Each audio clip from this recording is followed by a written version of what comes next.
Yeah, my mother told me because they were they were coming around. The FBI was asking her friends, and so she knew they were on her tail. You know what I mean? On her trail, whatever. So she told me what to say, like if they came around to bother me, because I think they'd already come around once. But this was, I don't know how old I was, maybe I was 11 or so, 12. I forget how old she was when she... Just say, I have nothing to say to you. Don't change the words at all, no matter what they say. And she made me repeat it. I have nothing to say to you. I have nothing to say to you. Those were like the magic words. I think those were the words that had been recommended by people who had been who were being prosecuted, persecuted, investigated, whatever, by the FBI. They had found those were the magic words. Because if you say, I don't know anything about it, they can then later accuse you of lying, right? Maybe you do know something about it. Or if you got to be very, the most innocent reply can actually get you into trouble. But first of all, it's very dirty to go around asking somebody's son or a family, to say something, supposing I did know something, I'd heard something, maybe I'd seen something, and this got my mother into trouble, and then she went to prison because of it, right? That would be a terrible thing for me, right? So what the hell are they asking a kid something like that, right? But anyway, that's just to show you what kind of bad faith they're using, no? Did they ever come? But anyway, they came around, I think, and then I said, I have nothing to say to you. Then the FBI guy said to me, no, that's not what we only wanted, blah, blah, blah, blah, blah, blah, we only want, blah, blah. I said, I have nothing to say to you. And then he knew that I was prepared, and he looked at the other agent, and they shrugged their shoulders and left, I admire songwriters. I mean, I was just listening with Miyoko, this song today, the song by The Temptations, by Runaway Child Running Wild. You know that song? No. I have it. If you want to hear it, I can play it. But I really admire the creativity of these songs.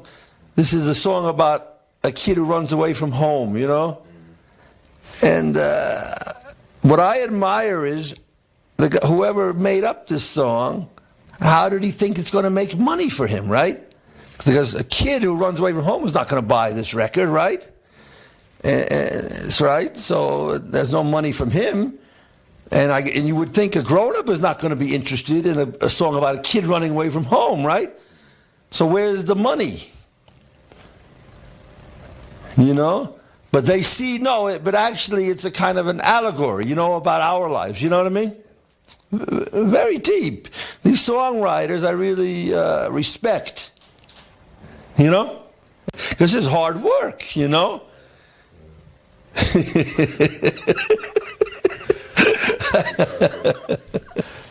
I always wanted to write some songs. I was telling Evans, Larry Evans, this was back in the 60s, I remember. I said, I listen to all these songs, and I wish I could write that, but I try to write something, I try to think of something, and I just, nothing comes out. And he says, yeah, because you haven't lived. And I started thinking about it. He's right. This is true, But no, the thing that where do these people get these ideas? How do they know this is going to put money in their pocket? It's just the opposite of chess. Chess, you can be running up the same moves in seconds, 20 moves that's been played a million times before. It's so. I mean, I'm not saying there's no creativity in chess. Of course there is, but it's much more structured, and you're much more difficult to get it out. It's because, but this is the creativity of pop songs I really admire. Because in a very few words, these words are as precise as a mathematical formula. You know? So that's a part of the fascination for me. If a song doesn't have good lyrics, it usually won't interest me. I'm very interested in the lyrics. But on the other hand, I'm not very interested in poetry. You're not? No, I'm not. I don't care. So, but maybe this is my substitute for poetry. I don't know. You know?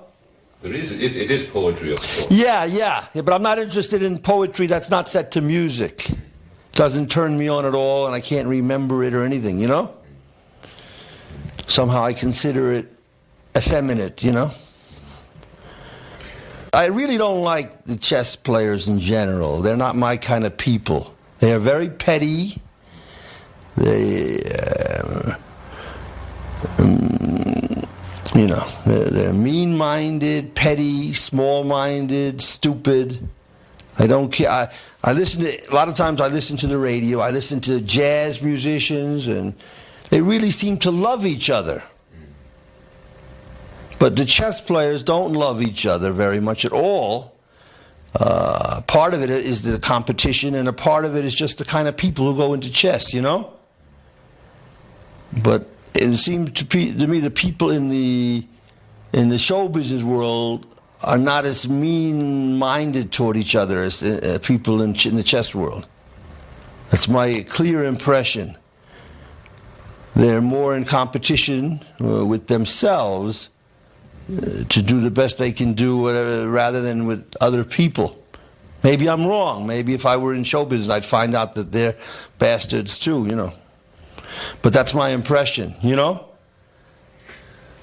But I think Miyoko said something the other day which is very true. We're back, yeah? No, I was just talking about all this backbiting and mean-mindedness in the chess world, you know? But Miyoko made a perceptive remark. She says it's because the pie in chess is very small compared to, say, show business.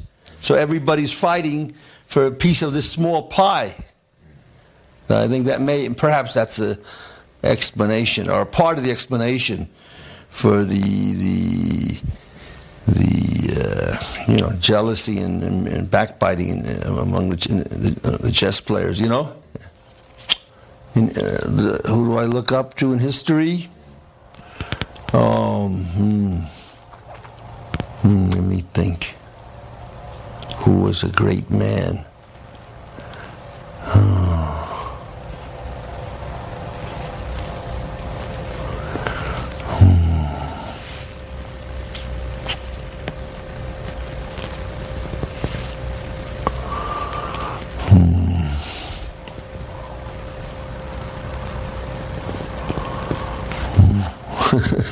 Nobody comes into mind? Yeah. Other people might say, well, I mean, Gandhi, John F. Kennedy, Malcolm X. Yes, Malcolm X, I think, had real qualities of greatness. And I think he was evolving very much before his death.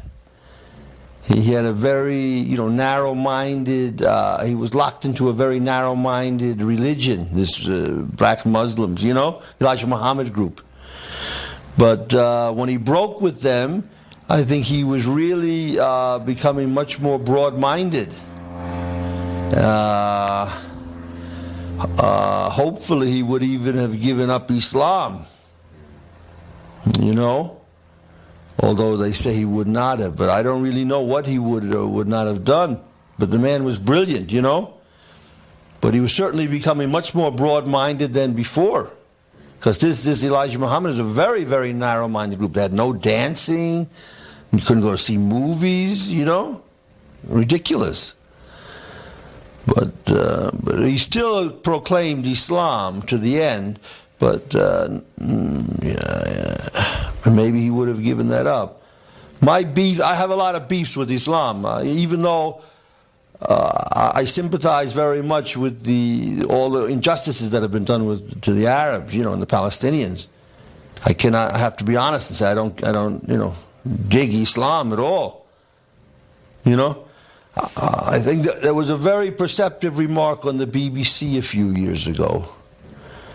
This BBC woman, she was talking to someone from the Middle East, you know, an Arab or Iranian or whatever.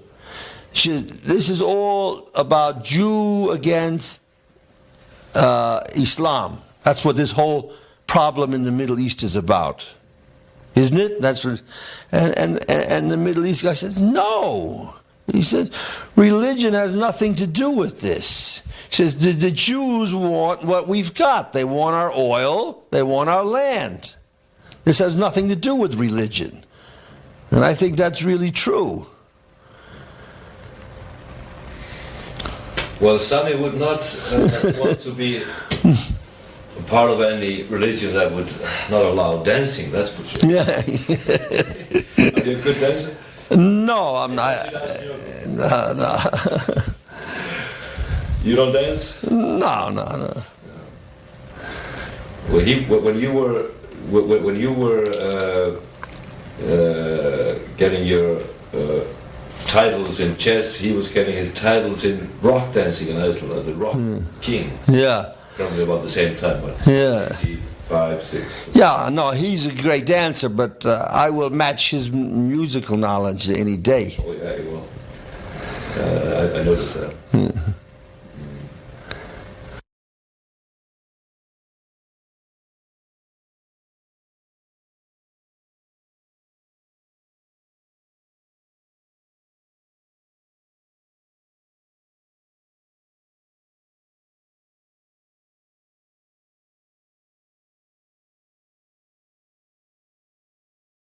Yeah, but let me finish what I was saying before. I'm not condoning this. I'm simply saying... But you are kind of condoning it by... by your equivocal attitude. You are condoning it a bit. Bobby, I'm trying to, to form a rational view of this, not this completely impulsive, complete lack of inhibition, corporalia that you use about everything. What is that? What? Corporalia? Corporalia. What is that? That's just profanity. Corporalia. Corporalia. Was that Latin? That is Latin. That is what you almost... Corporalia. Yeah. Coprolalia. Lalia. Coprolalia. What does that mean in Latin? That means basically string of profanities. That is what the people with Tourette syndrome... No, but what does it mean in English, the words corporalalia? Corporalalia, that means it is basically fecal language. Fecal language. Yeah, basically, you basically... Fecal, you know what fecal is? Shit. You basically, give the impression now and then that you have Tourette syndrome, all right? Yeah, I know. The Jews are saying that about me in many places. They do? Yes, many places. That's their latest line. Is that you have Tourette? Yes, Tourette syndrome. I looked it up later because they kept saying it about me so much. Named after some doctor, right? Gilles de Tourette. Yeah. They were upset about the way I say Jews, They were spelling it Jooz, the way he says it, They didn't like it.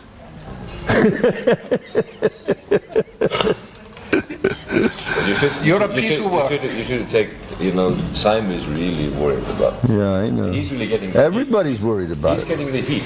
So everybody's worried, but, I wish people were so upset about these Jewish crimes against me as they are worried about my answering back. You are out of control, Bobby Fischer. Why don't people want to put these people who've committed these crimes against me in prison? Because basically what you are doing now is demanding that we put an entire nation in prison. Because you insist, have done so at least 10 times since we started to talk together, that all Jews are bad and all Jews are criminals. And your statements are so meaningless. Because you are using this judgment about everyone who belongs to this nation, instead of focusing your anger at those who committed crime against you. Not an entire nation. That is unfair, it is stupid, and it's ineffective. And besides that, no one is guilty unless proven guilty. And it's not enough that... Nobody says that about me. Oh, yes. Really? They say, I'm saying all these things against the Jews, huh? It's wrong, you say. You are saying all these things against the Jews. I've been listening. Yeah. But they're well-founded. They're well-founded, you know. Well-founded? They're not well-founded. To say that all Jews are bad, how is that well-founded? That's just bullshit. I explained to you... You did not explain anything to me. This is just utter, thorough, unadulterated bullshit. I explained to you, Carrie, that if the good Jews, right? Why aren't the good Jews talking against the bad Jews, the so-called good Jews out there? Oh, yes, there are. Very good people, wonderful people. Yeah, but why aren't they talking against... Absolutely unbelievable. Why aren't the good Jews screaming against the bad Jews? Probably because they do not agree with you that they are necessarily bad. Then they're not such good Jews. You know, they are not good Jews because they do not agree with you. That's a strange criteria. No.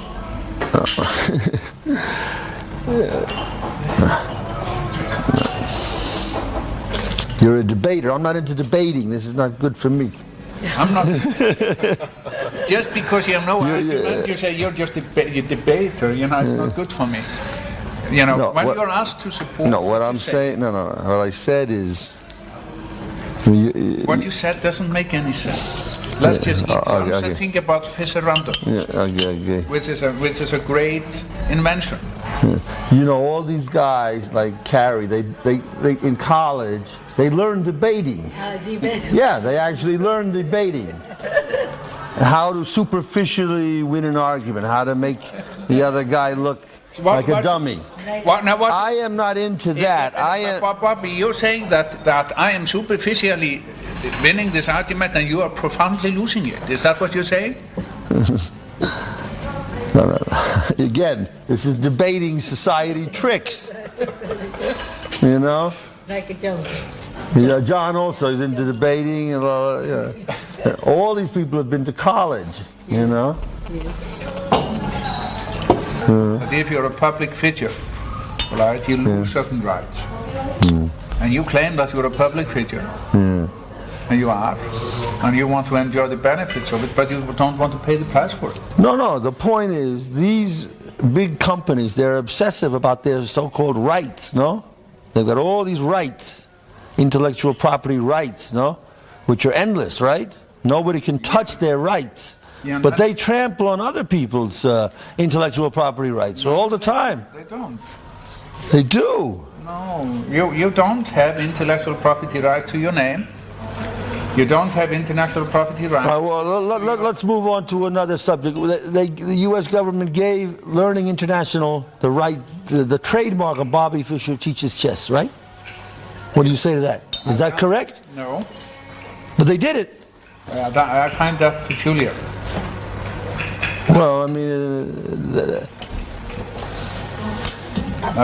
supposing I wrote to the U.S. government, and I said to the U.S. government, I want to trademark Tiger Woods plays golf, or Tiger Woods teaches golf, or something, right? You know, what do you think of the chances of them giving it to me? Nil, right? They say, who are you to suck Tiger Woods' blood? You don't even play golf. Why should you make money from Tiger Woods? I find this very implausible that they granted a company. Look, go get the CD-ROM. Bobby Fischer teaches chess. It says it right there.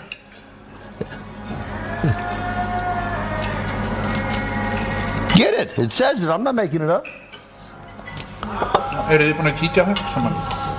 Also, I saw in the newspaper that searching for Bobby Fischer also is a trademark of I think Viacom or Paramount Pictures. Also, it is a picture that has nothing to do with Bobby Fischer. But they have trademarked my name.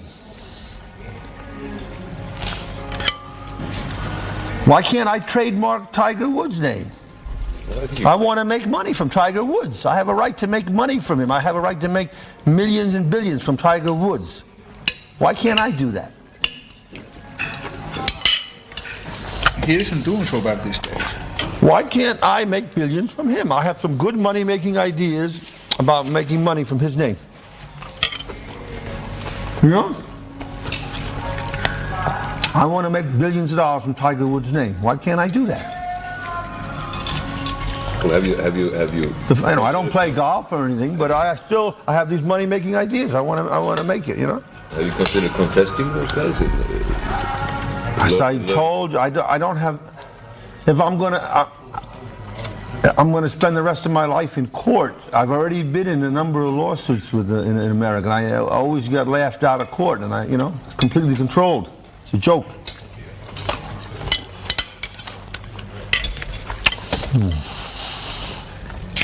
I want to make money from Tiger Woods. Why can't I make money from him? The fact that I never played golf, so what? I have a right to make money from him. Just like Viacom has a right to make money from me. No? To me, Huh? You're very quiet now. Now you're getting very quiet. no, but just eating. To me, you're beginning to sound like an unhappy, frustrated old man who is completely obsessed with the possibility that someone has made him money by using your name, and you somehow feel that you need to get even. This is uninteresting. This is not particularly endearing. What would the press say about me if I tried to make money from Tiger Woods' name? They would say, Fischer is a parasite, he's a disgusting person. Why doesn't he find a way to make money from playing chess or from doing something on his own? Why does he want to suck Tiger Woods' blood? Right? That's what they would say. But nobody says that about Viacom or Paramount Pictures, right? Huh? Or Learning International, right? Right. Huh? I know nothing about Learning International. They're the ones who got the trademark for Bobby Fischer Teaches Chess. I think that ought to be a very easy challenge in court. Why did the government? Why did the? Why? Cooperation with him? Huh? Were you at some time in cooperation with those guys? Yeah, I wrote the book. I mean, the Bobby Fischer Teaches Chess. That doesn't get, but there was never any talk about them having a trademark. I never gave them a trademark. Are you sure that was not the small letters? No, as a matter of fact, on the internet, I published the contract with Learning International. That's right. Not in the small print at all. When you give somebody a trademark on your name, you're giving them carte blanche to use your name forever. That is not a trademark for your name, that's a trademark for the name of a book. Yeah, but they can take that trademark and they can make a CD-ROM. They can make anything they want with it. They can say, this is a Bobby Fischer chess clock. I mean, Bobby Fischer Teaches Chess clock. This is a Bobby Fischer Teaches Chess sweater. This is a Bobby Fischer Teaches Chess whatever. This is Bobby Fischer Teaches Chess studio. Bobby Fischer Teaches Chess hotel. Bobby Fischer anything they want. I think, Bobby, it sounds like you just did not that you were not careful enough and you negotiated the deal with them. I never gave anybody the right to trademark my name, ever. Don't you think that approximately a month would be a good time for this random with Chesterton?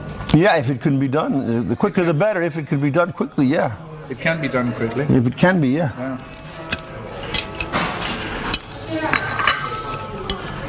But because of the influence that the Jewish community has on the media, lay low with your anti-Jewish comment until we are done with this, all right? This I can't promise, no. I'm not asking you to promise. I'm just telling you do. Oh, I can't promise. You have been, because otherwise I will have to resort to physical violence. You will not. No, you understand what I'm saying. Yeah, I Otherwise understand, but otherwise I we will can't. not be able to cut a deal on this Yeah, with the television station, yeah. the international one. Maybe you have to find some Arab network or something.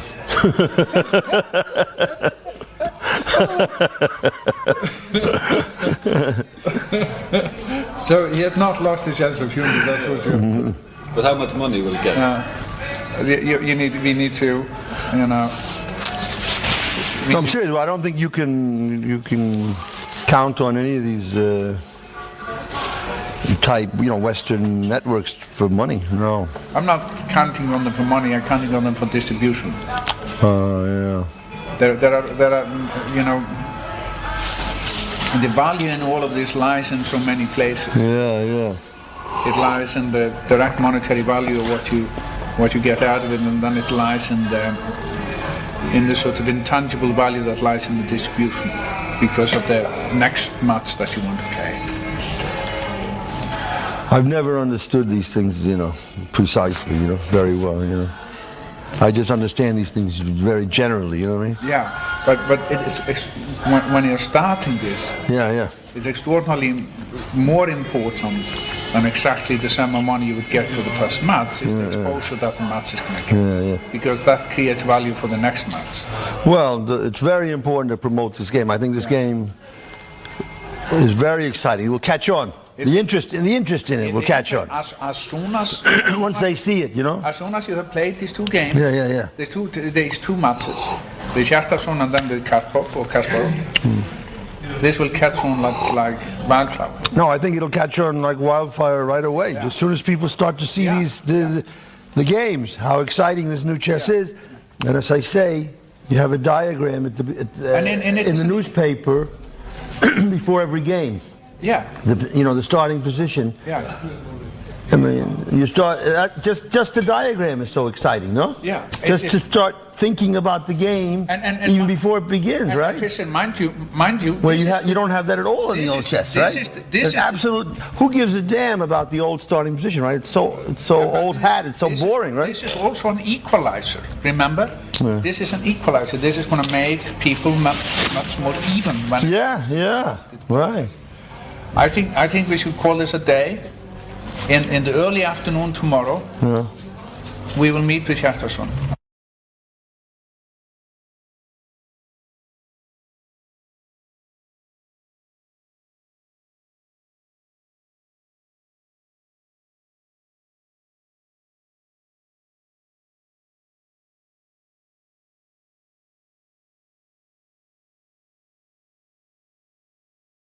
I went to Bobby, and the day we came, an incident happens.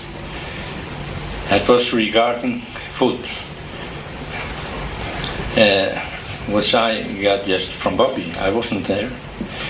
But he said that the guard was sort of walking him because he walked by more than once and he didn't give him any egg. And he said when he walked there a second or third time by the door, could I have another egg? And he sort of smiled, so. Just to clarify that, Bobby was being sarcastic. Normally you're supposed to get an egg as part of your breakfast in the prison, and yes. he didn't get it, and then to point out how unhappy he was, he said, can I get another egg? Yes, that's it. So he was something revolting him. So Bobby is a man of temper, as you probably all know. So I understood that he put his hand out a little, using his cellar, that I understood, and grabbed in the breast and shirt of the prisoner guard, and when he went back, he turned his shirt. And about a few moments later, it came, he said 14 or 15 guards, whole army, and took him and pushed him down and dragged him to the next cellar, was a solitary room with no windows or anything. And he was down there in the floor with plenty of people, guards holding him. And then came some person, older person, he said, that he didn't know, probably the boss of those prison guards. And he said, "You're a prisoner here, you should do like you're told," and a few other things or something. And Bobby said, yes, okay. And somehow his arms got loose and he smacked him in the face. And he said, "I probably broke his nose, I don't know, but I heard he went to the hospital." That is just what he said, and I hope I wasn't told this in confidence, because otherwise I would have kept it to myself. But I always think it's good to be honest and told right thing. I don't have to beat around the bush. I just tell you how it goes. Oh, well, no, that wasn't really the egg. It was just I was getting angry, you know. That was the first incident. Yeah. I asked for some... I woke up on the wrong side of the bed, you know? Yes, that's right. So then I said, "I want 2 eggs," which I normally was shouting at them, you know? Yes. And then, well, there was some commotion, and somehow I didn't get any egg, you know? Yeah, right, yeah. And they were walking down, and then I grabbed one through the bars. I grabbed a guard. Yes. And I pulled him up against the door, you know? Yeah. Then he bumped into the door, and then as he's falling back, my hand is in his pocket. Shirt, yeah. So his shirt rips down, you know? Okay, yeah. Then he got upset about his shirt. Yes. And then they came into my cell, like 10, 15 guards. Yes. Took me to Closed room or something. an isolation room very nearby. Carried me into an isolation room. So then they were holding me down, and then like this old little Japanese guy says, he says, "You are a prisoner. You will do everything we tell you. Do you understand that? You will never disobey us. Do you understand that?" I say, "Yeah." Then they all let go. Then I punched one of the guards in the face, you know, very hard. Yeah. And then they were very vicious. They put my hands behind my back in some kind of arm cuff, not just a handcuff. No, the arm very cuff painful to hang you up. Very high up. And like double. And one of them was very tight. 2 of them were tight here, and they were cutting the circulation for about an hour and a half. Blood, Oh, Jesus Christ. And then after about an hour and a half, they loosened it a little bit. But they took it off after about 2 hours. Just tortured me for no reason, you know, because they had left the cell, and they could have taken off these arm cuffs through the window. They have like a hole there, you know? Yeah, right, yes.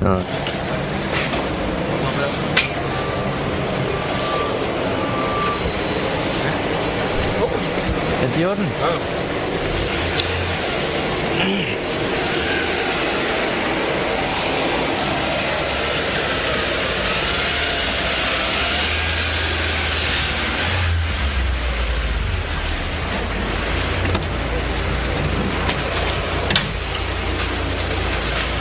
Hello, my friend.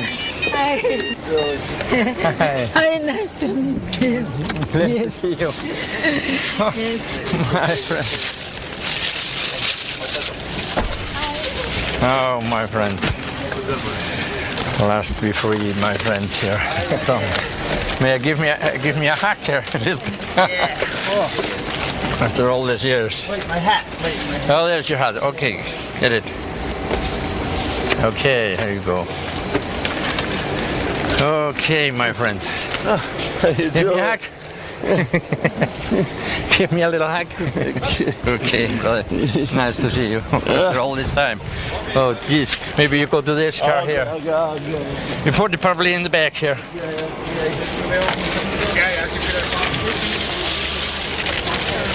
This one here.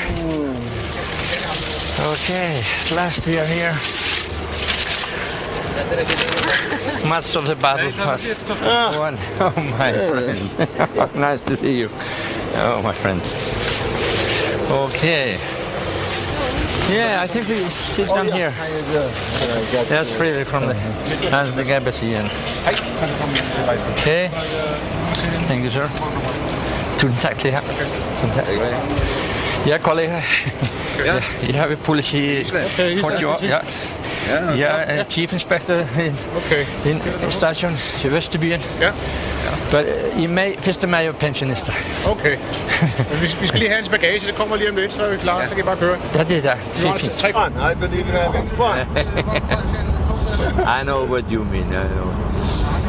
You know? Yes, I know. People don't know how long my memory is. I remember an interview Sammy Davis Jr. gave many years ago. Yes. I think it was in the National Enquirer. It was like on the front page of the National Enquirer. You know what he said? Yeah. No. America stinks. He said that? Yeah. He said, I'm getting out of this damn country. He was just talking about, you know, all the crime and everything. You know? Yeah, right. Okay. Yeah, Sammy Davis Jr. was one of the greatest entertainers who ever lived, I think. Yeah, he was great. He was great dancer, he was great singer. He was fantastic. He was one of the greatest. He was a wonderful man. Yes, he was a wonderful man. We are and going he mimicked, singer, dancer, talk show host, actor, everything. Everything. He was so much talented. I never seen anyone like it. And he's a good singer too, you know. Very good, very good. I wish I got my toes, but he had his heels. You know? He was so great. You know? Yeah, he was. I liked him. Yeah, I liked him too, awful lot. Some guy was telling a very nasty joke about him in Las Vegas. Some Jew. Yeah. He says, "You think you've got problems?" He says, "Sammy Davis Jr." Yeah. He says. He says he's black. Nothing wrong with one eye. One eye, yes. He's Jewish, and he's a midget. Did he say that wrong? You know, so that David Fry, that Jewish comedian.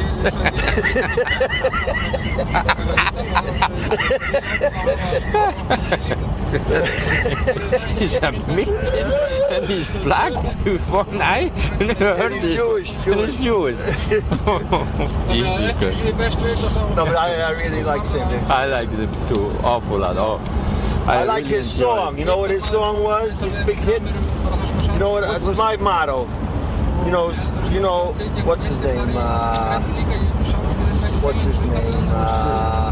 Frank Sinatra, right? Frank He has Sinatra, My Way, right? My Way, and Dean Martin. Right, but I prefer Sammy Davis' Jr. song better. Right, You know what his signature song was? No, what was that? I don't remember. Frank Sinatra's... No. Frank Sinatra sang My Way, right? Everybody knows that song. But Yes, Sammy that's Davis right. Jr. song was better. Sammy Davis Jr. song was I Gotta Be Me. Remember that? Huh? I gotta be me, I gotta be free. To do it or die, I gotta be me. I can't be right for somebody else if I'm not right for me. Okay. Remember that song? I think that's better than My Way. Yes, I haven't. Yeah, I might have it at home. I might. If I don't, I might get it buy on it. somewhere. Yes, pretty sure. Some of the Dean Martin songs are really good stuff. I really liked him as well. You know, he was the Rat Pack. Rat Pack. Yes, that's right. When the moon hits you, the rise like a big abyss of pilots amore. When the sun beating to shine, when you had too much wine, that's amore. Ting-a-ling, ting-a-ling-a-ling, ting-a-ling-a-ling, Isabella. But you sing ding-ling-a-ling, ba-ba-da-da-dee-ba-ba-bee. Then he said, when you walk down the street with when you walk down the street with a smile on your face. A smile on your face. Si, signore, back in old Napoli. Yeah, back that's in what the we old call Napoli. That's amore. No, that's what they call amore. When you walk down the street like a When you walk down the street like a something. When you walk down the street like a Si signore, scusami, but you see, back in old Napoli, that's amore. That's right. Excuse me, yeah, that's one. Yeah, I have to. But you see, Back back to in see, old back Napoli. to old Napoli, that's amore. Oh, your eyes like a bigger piece of pie, that's amore. When the moon hits your eyes Like a bigger piece of pie, that's amore. When the sun starts to shine, when you had too much wine, that's amore. Ding-a-ling, ding-a-ling-a-ling. A lot of good songs. Isabella. Yeah, that's many good songs with Dean Martin, but I remember him, Dean Martin and Jerry Lewis. You yes, remember those Jerry Lewis, movies? yes, Those yes, were good movies. Good movies. They were funny movies. Yes, great movies. But Dean Martin couldn't take Jerry Lewis because Jerry Lewis was like trying to hog the attention and the movies. Yeah, you know? right. Yeah, that's right. I remember that. That was really fantastic. I think they had a falling out too because Jerry Lewis is Jewish and Dean Martin is Italian. You know? Yeah, right. That's right. That's right. You know? Yeah. That's right, but they were a great team. Those They were guys. a funny team, yeah. Team, you know. There's a Rat Pack. I really enjoy that. They made a lot of movies. Yes. Remember, they made about 5 or 6 movies. Yes. Many movies. Yeah. Everybody, all of us kids, were always waiting for their next movie. Yeah, that's right. Back in the 50s. That's right, in the 50s. That's right. Yeah. I really enjoy them because they were all good singers and they were funny, you know. Who else? Yeah. The Rat Pack. Dean Martin, that Jerry was, Lewis. Wasn't Sammy Davis Jr. Wasn't it Tony Bennett with it? Was Tony Bennett or Joey Bishop? Joey Bishop. He was. And that Kennedy guy yes, also. The Kennedy. Yeah. There was a Kennedy. Yes, that's right. His name. The name was Peter Lawford. Yeah. Peter Lawford. He was and married maybe to Ronald Reagan. I don't know. Maybe he was a part of it for a while. I'm not sure. Yeah. Peter Lawford, he was one of them. Yeah. He was acting in Lassie, you know, the dog Lassie. Remember that one? It's a little dog, you know. Collier, you know, as a little boy, he started there, you know, and he was married. Frank Sinatra was not all bad, you know. No. He gave a lot of money to a lot of people. Yes. He would read in the newspaper somebody had an accident or somebody had cancer. That's right. He was really would just helpful send them person. $10,000. That's right. Boom. He was very, very helpful. Yes. People you never heard of. That's just send right. them $10,000. That's right. He was not for publicity or anything. That's right. He was a kind man, you know. Yeah. It's very. If somebody really had it bad, you know, that's true. But he had very bad publicity for many years because he's Italian. Yes. And they said he was in the mafia. Yeah, that the mafia controlled him or whatever. That's right. There's something like that. And he had an arrest warrant in New Jersey. He could never go to the state of New Jersey because there was an arrest warrant for him because he did not testify about some mafia thing. Okay, I didn't. So he had very bad. Everything was. Frank Sinatra, Italian, mafia. Oh, it was then he married a Jewish woman. Her name was Marks. Okay. End of all this bad publicity till he died. Yeah, okay. Overnight. Yeah, overnight. They turned it off. Matilda, no? Matilda, she take me money and run Venezuela. Everybody, Matilda, she take me money and run Venezuela. Oh, now all my money is spent in vain. All my money is spent in vain, yes. I don't know. Matilda, she take me money and run Venezuela. Yeah.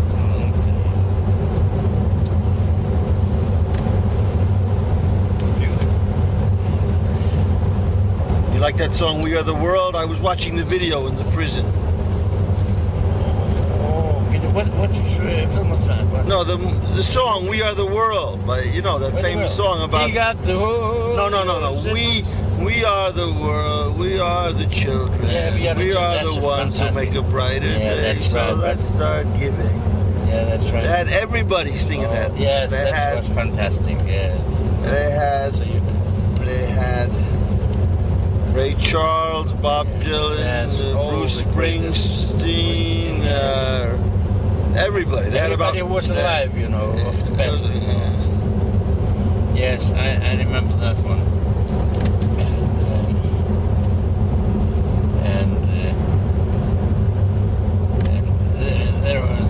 There was another one there. You got the whole world. Oh, yeah. Yes, and you got the whole wide world. Yes, and you got the whole world. Yes, and you got the whole wide world in his hands. He got you and me, brother. In his hands, he got you and me, brother. In his hands, he got you and me, brother. In his hands, he got the whole wide world in his hands. He got a little bitty baby. In his hands he got your little bitty baby. In his hands he got the little bitty baby. In his hands he got the whole wide world in his hand. He got everybody, you and me, brother. In his hands he got you and me, brother. In his hands he got you and me, brother. In his hands he got the whole wide world in his hand. He got everybody here. In his hands he got everybody here. In his hands he got everybody here. In his hands he got the whole wide world in his hands. He got you and me, sister. In his hands he got you and me, sister. But I like a more biting music, you know. Yeah, okay. Too sweet for me.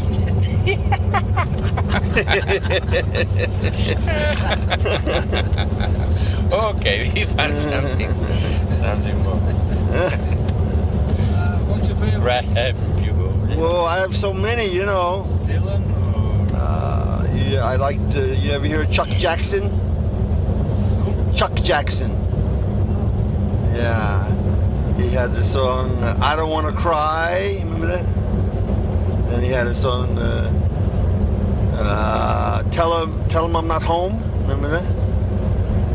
Each night when I call you on the phone, they tell me you're not at home.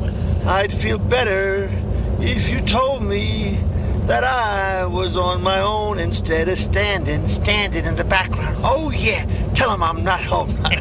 You're never home when I call. Yeah, right.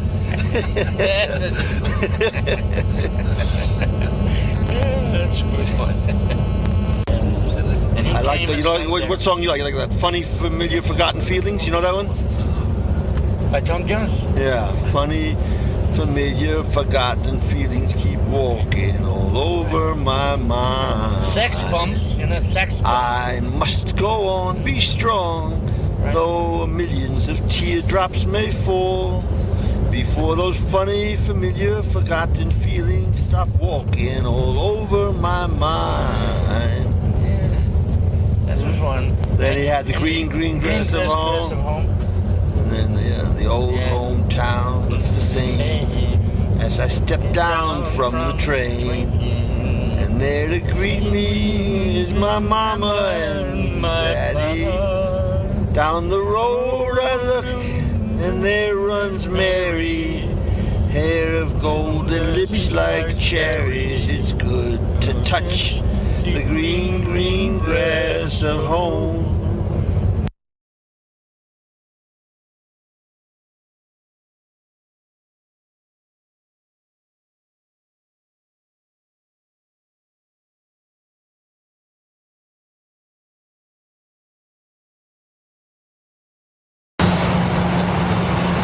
Oh yeah.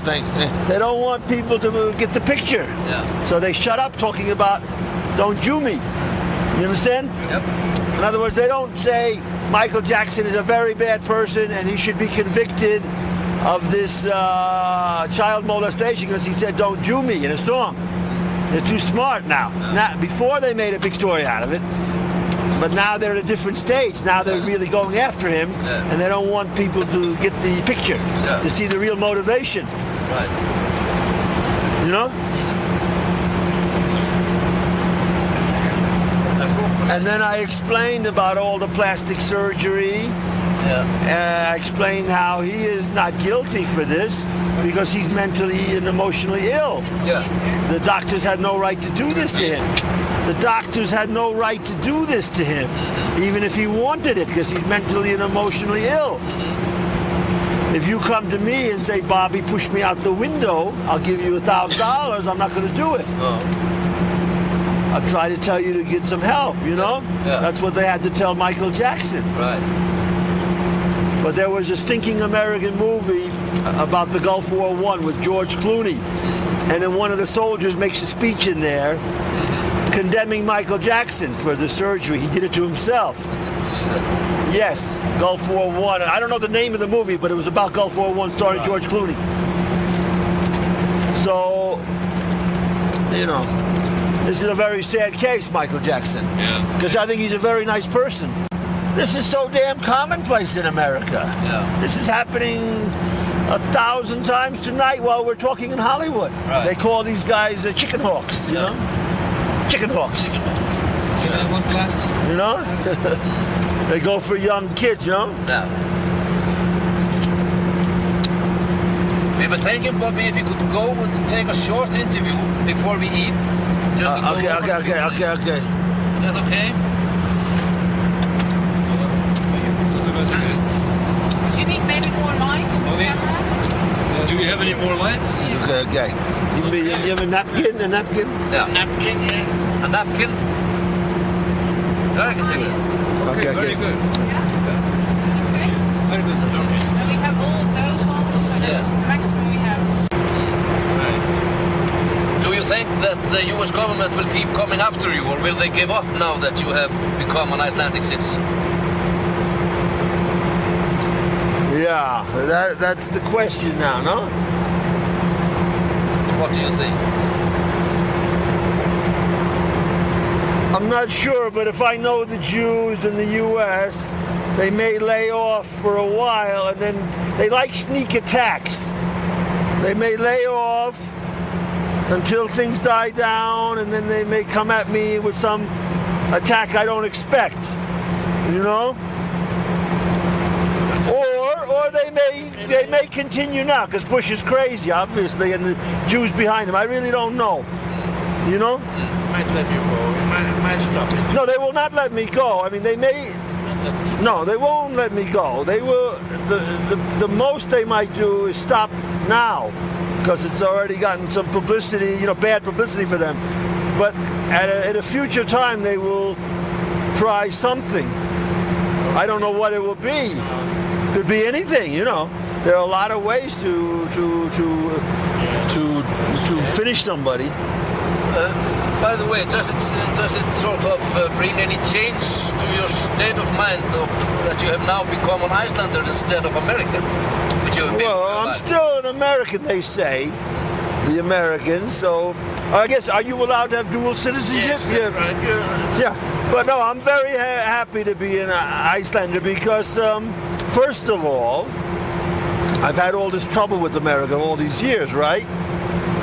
But secondly, it's dangerous to be an American now.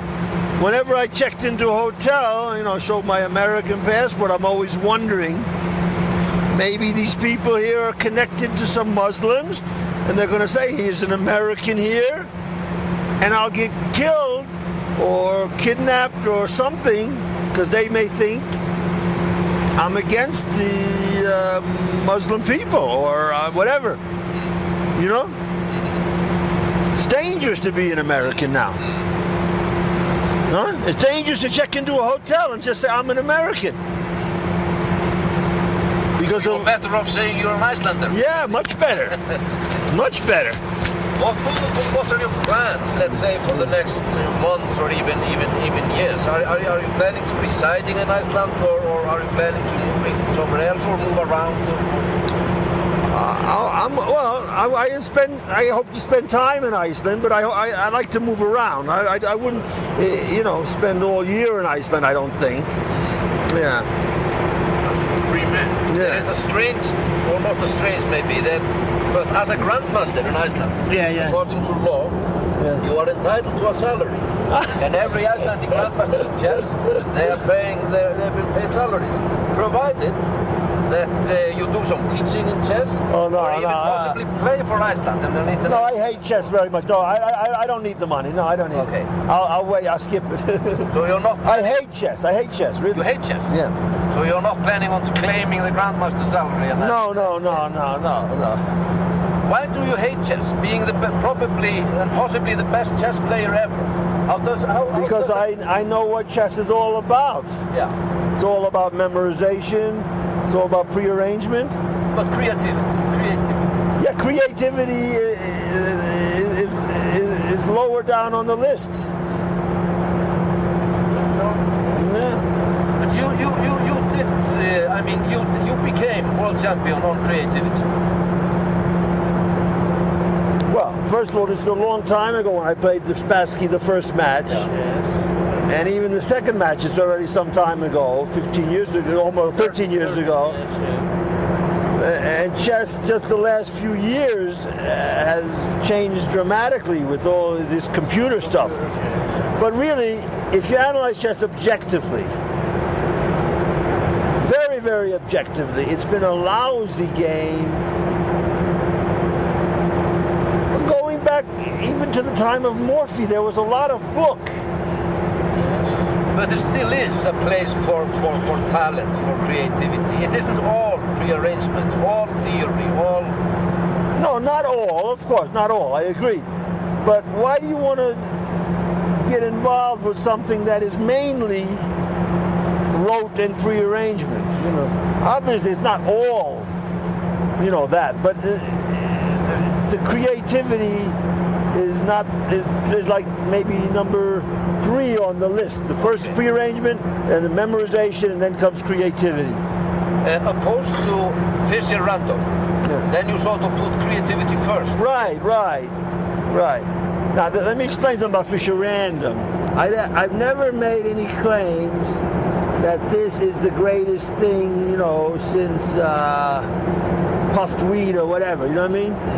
I never made any claim saying that this is perfect or anything.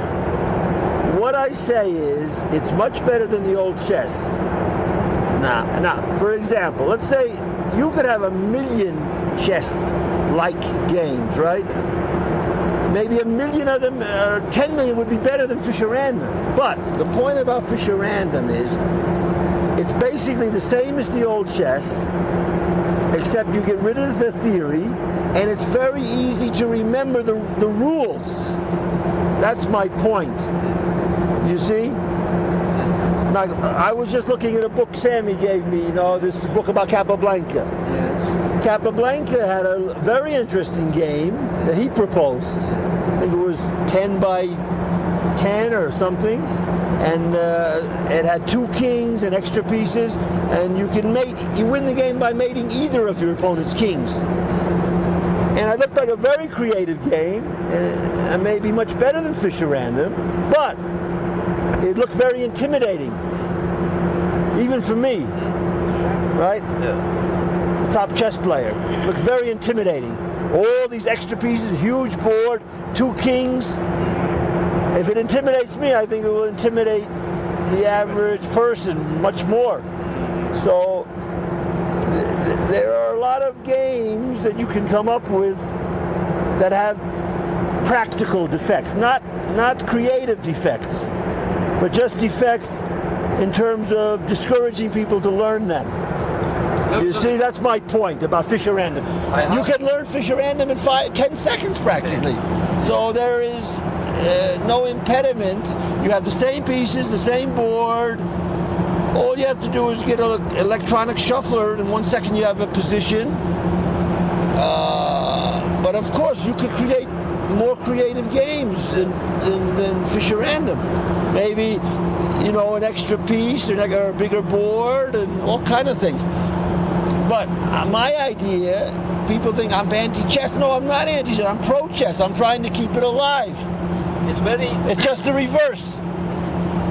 I'm not coming up with anything radical at all. I asked 2 Icelandic grandmasters the other day who was the best chess player ever in the history of chess. And they both said they contemplated, and I asked them, objectively speaking, and they both said Bobby Fischer is the best player ever. Do you agree with that assumption? I want to get back to Fischerandom. Don't want to answer this one? Are you the best player ever that ever was? Well, obviously I think so, right? Yeah. I mean, during the match, you beat Timon of 7-0. You beat Larsen 6-0. Nobody has ever done but first that of all, you have to understand something about chess.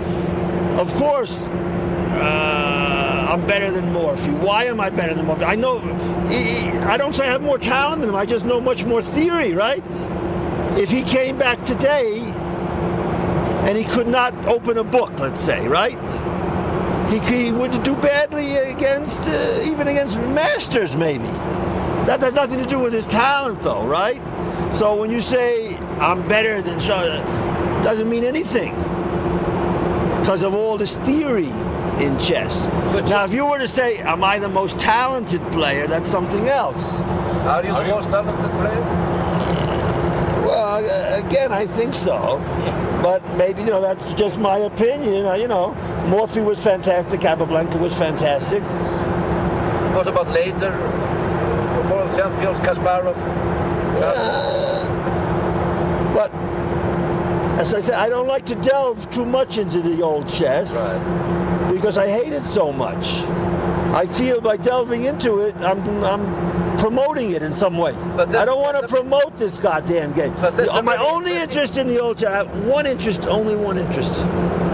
To expose the prearrangement. People are living in a dream world. But don't you think it's paradoxical coming from the best player that ever was, and now saying it is the most... Life is like that, no? Yeah. There's one question that I've always wanted to ask you, given the opportunity. It's not really paradoxical. Yeah. Chess is basically a search for truth, right? So I'm searching for the truth. The truth is chess is no good anymore. Okay. So that's an honest opinion. Huh? On the table, when you're playing the chess. Chess is no good, and it hasn't been a good game objectively for 150 years, since all this theory developed. It was a good game maybe 200 years ago, in the time of who's that guy who developed the pawns theory? What's his name? The Frenchman. So you're saying that already when you became world champion, that already by then it was a bad game? Yes, it was a bad game, but on the other hand, it wasn't as bad as today. No comparison, but it was a bad game. But at the time, I was fired with ambition because to win, and I was willing to overcome all of these idiotic obstacles in the way of that block a talented person from winning. But now, you see, as you get older, right? What do they say? You have to get. What is the point? As you get older, if you don't get better, you have to get smarter, no? Yeah. I'm much smarter now than I was then, Much, much smarter. Now, I don't want to do things the hard way. Why do things the hard way when there's an easier, better way? Did you gradually, you were quoted as a young man as saying... The old chess is you're banging your head against the wall with this theory that you are trying to find some little improvement on move, 18 or 20. It's ridiculous. It gets harder and harder and harder. You need more and more computers. You need more and more people working for you. And less and less talent. Yeah, and less creative. Yeah, you know, it's ridiculous. Enjoyment, everything. Why? Did you gradually start to hate chess, or did it come suddenly? Oh, that's a good question again. Did I gradually? I think it came gradually, but then at a certain point, I mean, I was hating it, but I didn't know it. You know what I mean? Because I was still trying to make it work. You know? But then now I realize I was gradually hating it, you know, all along. There's one question that I've always wanted to ask. Yeah. You basically stopped playing competitive chess already in 1972. Well, for 20 years. Yeah. Do you regret stopping? Do you regret not having defended your title against Anatoly Karpov in 1975? No. No regrets? That I offered perfectly fair conditions. He refused to play me. Yeah. My conditions were absolutely fair. It's all lies. Yeah. For example, Capablanca played Alekhine, right? Yeah. In what was 27? Around there, 28? I don't know. Okay. That match was the first player to win 6 games, right? Right? Yes. If the match was tied 5-5, Capablanca would retain the title. Yeah. So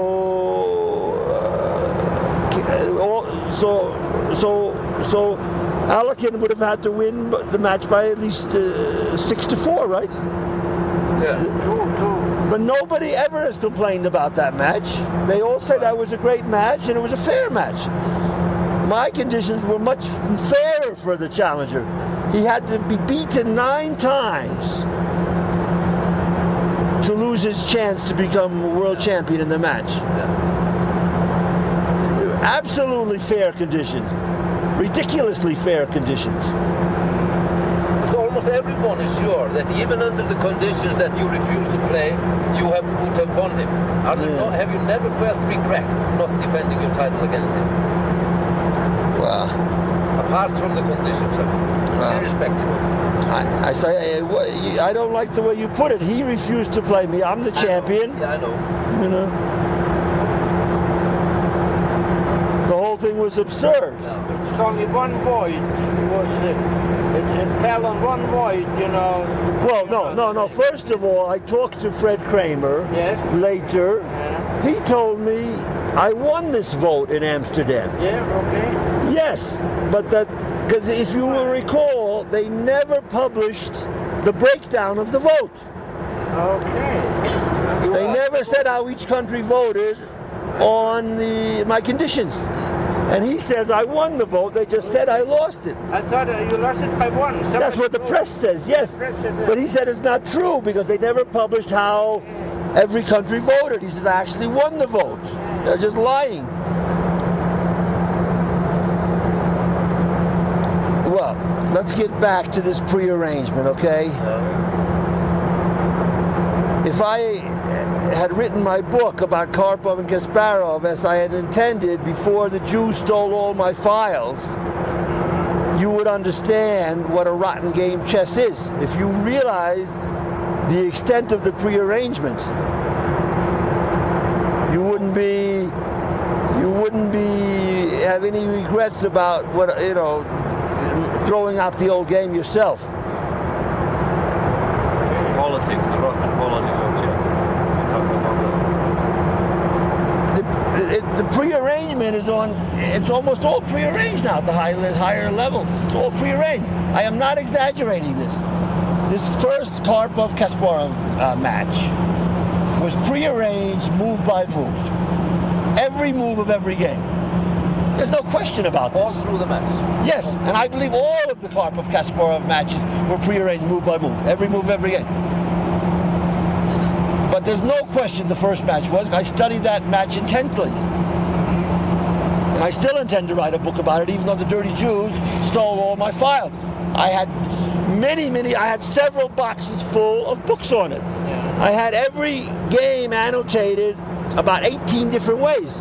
I had about 8 or 9 books on the match, and then I had about 10 magazines that had every game annotated also.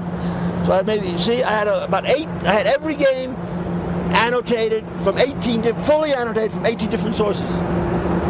Plus, I had a lot of other books, supplementary books, regarding the match. All this has been stolen by the filthy Jews at Beacons, and also when my mother died, they stole the books I had with her. We're talking about many dozens of books. So you think it's possible to prove that the match was prearranged? Yes, it's obviously prearranged, no question.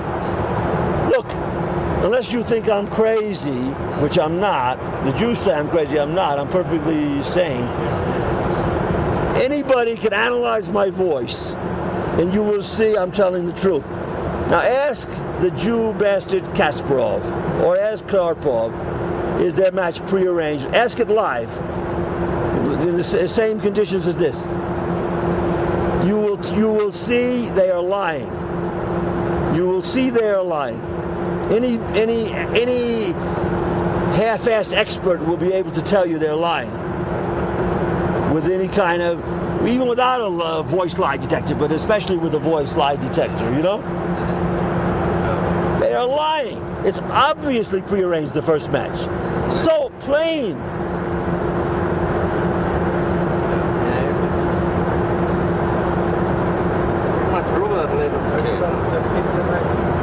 These people are crooks on a grand scale. Yeah, I understand, yes. Is it hard to prove? I mean, no, it's not hard to prove at all. I mean, it's not really. No, it's so obvious. No, I mean, you cannot prove it necessarily having a recording of Karpov and Kasparov talking, but like that. But you can prove it just the way you can prove in a trial that something happened without having a recording somewhere of his confession privately or whatever, you know. No question. No, it's obvious as hell. Obvious as hell. To a totally different thing. Yeah. Bobby. What about religion? Have you kept your faith? Is there a God somewhere? I'm not into religion at all right now, no. Not at all? No. I think all the holy books are bunk. But you think, is there a God somewhere, do you think? Well, I think the term God is a nonsense word, like Rajneesh says, the Indian guru. I think this is true. God is a nonsense word because, I mean, it doesn't have any one definition, first of all, right? Everybody has a different definition of what it means. But we don't know what's in the universe, no? Is there a higher power? Yeah, we don't know. We don't know. I don't know. Maybe there may be more advanced people, more advanced beings, you know? And they may communicate with us. I don't know. Or, you know, it's all very mysterious. But I don't believe any of these holy books, let's put it that way. I think these books, I've completely outgrown them. They are all childish nonsense. Every so-called holy book is childish nonsense. You believe so? Yes. I've studied the Bible. I know the Bible quite well.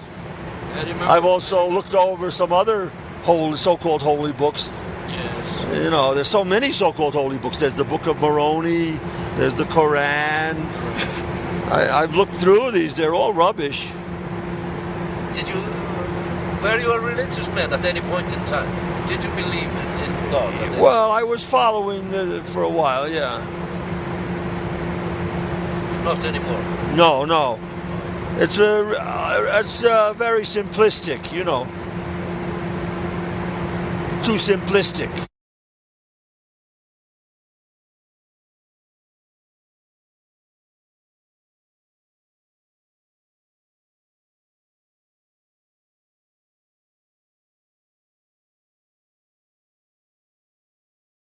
I really believe this did begin in June. At first I thought maybe it began even a few days before, or even the day they had me kidnapped, arrested me.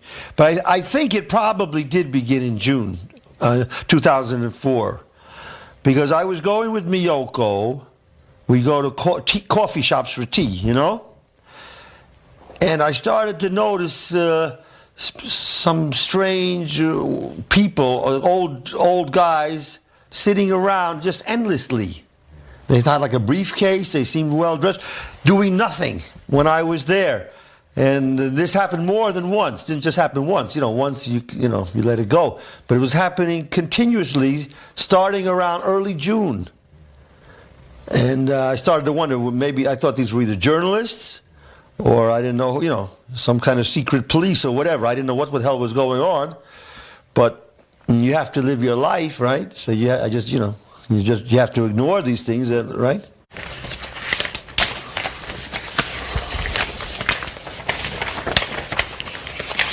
This? Oh, yeah, this one, okay. Yeah.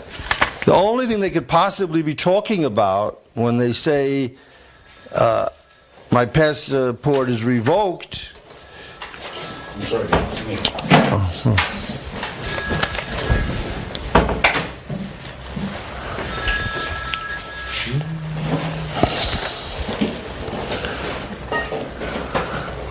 The only thing they possibly could be talking about, I think, is this December 11th, 2003 letter from Theodore Allegra. He's the consul of the United States of America of the U.S. Embassy in Manila, the Philippines. Now, this letter I was given after I was arrested. The next day, I had never heard of it. And I never seen the letter, never heard anything about it, ever. Okay, so I think this I suppose would be their excuse for arresting me, but this letter is totally absurd. Totally absurd. First of all, it has no original signature, just a photocopy. You see? That is not, I was presented a photocopy of this letter. Yeah? It has no address to me. It just has Embassy of the United States of America on it. No address to me. And it has came with no envelope, no postmark, nothing. It was just presented to me. Well, first they physically forced me to, the guards. They came into my cell, dragged me to meet this guy called Peter, who supposedly is from the U.S. Embassy. He showed it to me at a distance. He didn't give it to me. And then a few minutes later, the guards gave me this letter. So this all happened on July 14th, 2004, the day after I'm arrested. I'm a prisoner already, right? And they give me this letter, and it has no original signature, has no address to me, and it has no envelope, no postmark, nothing. It's what you're saying is that this is not, in your opinion, a photocopy of a signed original?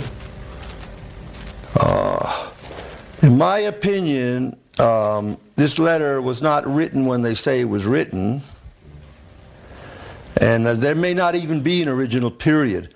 I think it's entirely possible they asked Allegra to sign the letter, and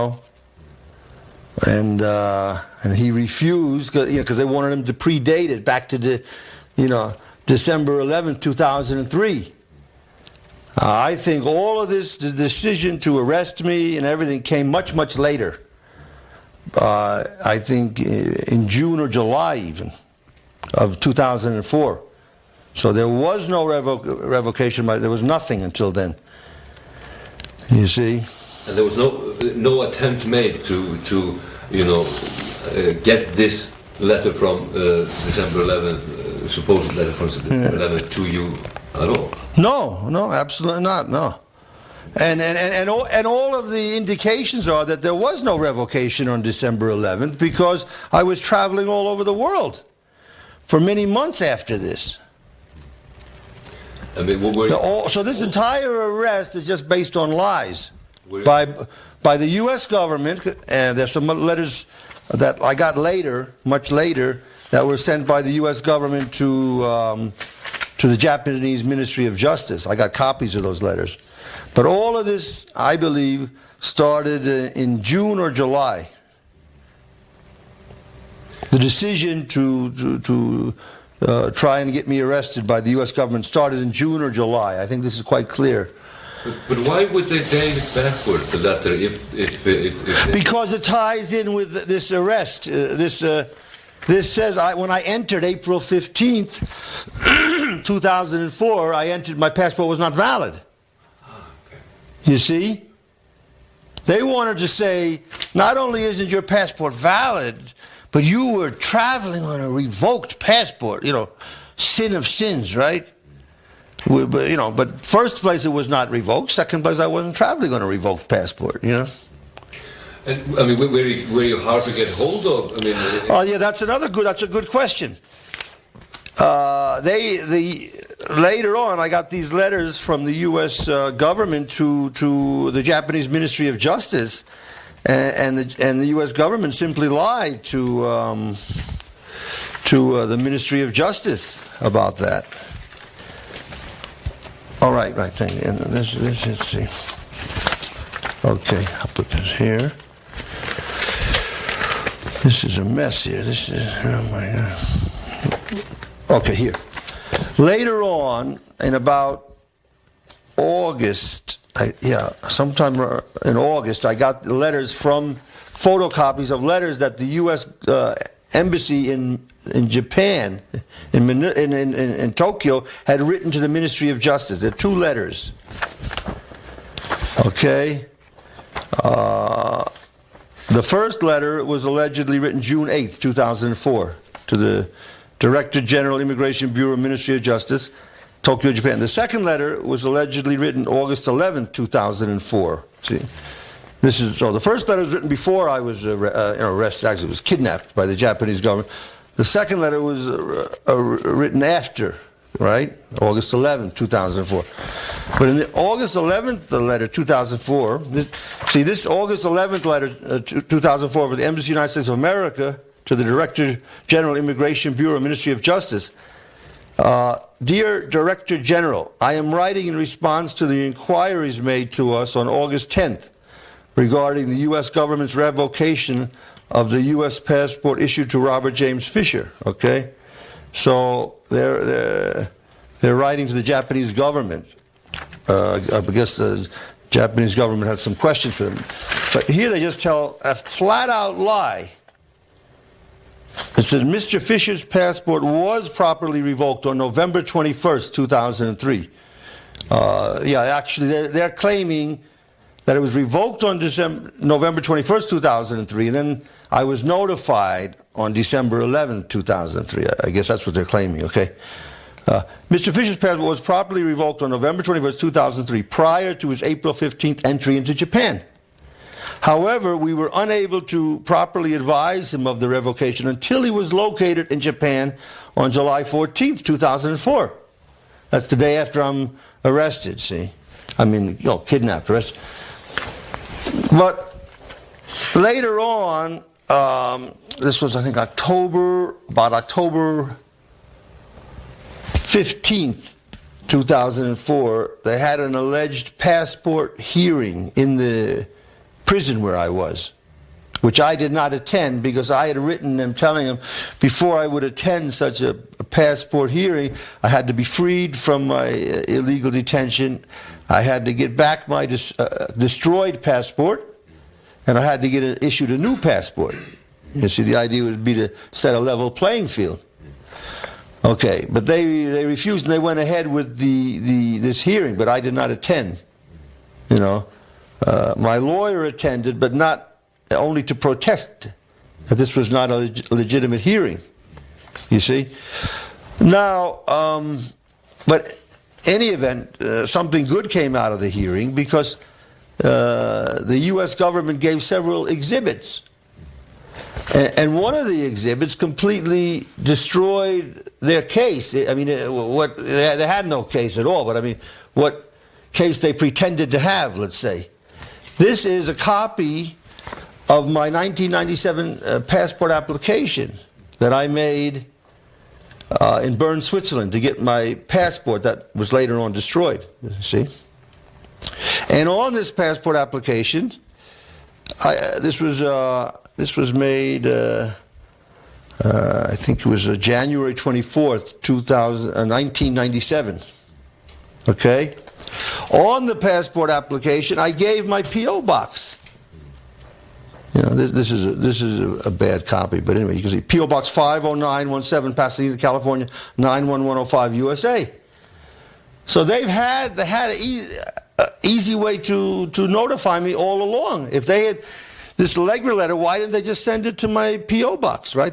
What more natural place to send me a letter revoking my passport than to the address I gave on my passport application, right? But they didn't send it there. And they admit they didn't send it there because they say we were unable to properly notify him until he was located in Japan on July 14, 2004.